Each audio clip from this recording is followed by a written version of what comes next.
This may look like an ordinary desk, but there is something missing. Can you see it? Well, there is usually a cable spaghetti monster behind the desk. This video is a journey of creating the world's cleanest desk setup. I'll show you how I managed to hide everything, how my laptop plugs into it, and even the secret compartment. But first we have to answer the question if there is such a thing as too clean of a setup. And yes, there is. Basically, Homeless already made that setup. He had no keyboard, no mouse, not even a monitor. And while it was really clean, it wasn't exactly practical.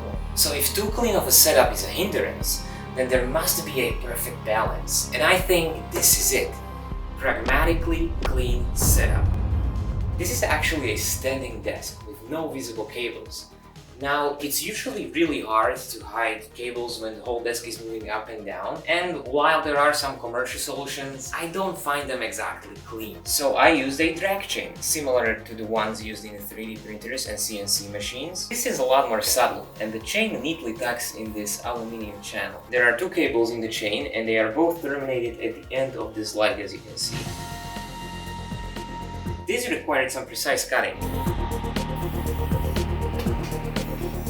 And I even had to weld the frame back together so that the foot would actually support the table. And honestly, this looks factory made. I don't think it can look much cleaner. But this is just a power and Ethernet cable, so where is the rest of the wiring? Yeah, why not just hide it in a drawer? I mean, this isn't exactly a drawer. I mean, sure, you can put some stuff in here, but nothing should really go over this height anyway.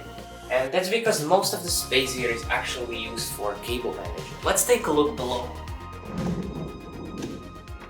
So this is where the mess is. I have a power bar firmly mounted in here, and everything is plugged into it. Any cable access can be looped around these 3D printed spools, which is very important. Otherwise, they would just hang loose whenever you open the drawer, and it would prevent you from closing it. And while it may not look great, it is actually really convenient, which is the whole point. Making any adjustments is trivial. I mean, I would love to have a PC embedded inside of my desk, but what if you need to swap a GPU, Linus? What are you going to do, huh? Are you gonna get one of your 100 employees to do it for you? I mean, probably yeah, but I mean, I can't do that. So having a case on my desk makes a lot more sense. I can change the components, perform maintenance, or even change the system altogether without a headache. Even in 10 years, this is going to be as useful as it is now. This is also why I went with these VESA monitor stands. Apart from the flexibility, they also have a small footprint, which just makes the desk look clean. Since I live in a tiny apartment, I also use this monitor as a TV, so I can bring it in for the couch or swing it around for the bed.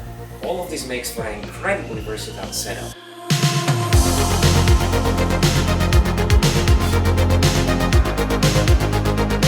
But just like in a TV infomercial, there is more! The invisible wireless charger. Yeah, so for this one I just hollowed the table with a handheld router, leaving just a few millimeters of material, and put in a disassembled wireless charger. Works like a charm. But there is more! I've also placed power socket on each side of the table, just because sometimes you need to plug in something that isn't permanent, like my laptop for example. I'll charge here sometimes and then put it back in my backpack, and like, who wouldn't want more sockets, honestly? Now the keen-eyed among you might have noticed that there is a part that I have not shown you yet. Let's go back down here. Looking at the bottom, it might be clear now that these are the covers for the power socket, and the wireless charger is right here. And one of the power bricks is on the outside because the cable was too short, but I digress. The thing I wanted to point out is that the drawer doesn't actually open all the way. And that's not just because these drawer slides were a little bit cheaper. I also wanted to have this permanently hidden compartment where I get to hide all of the less important stuff, like the controller for the legs, and the high voltage wiring, and a USB hub with dongles. But there is more! No, there isn't.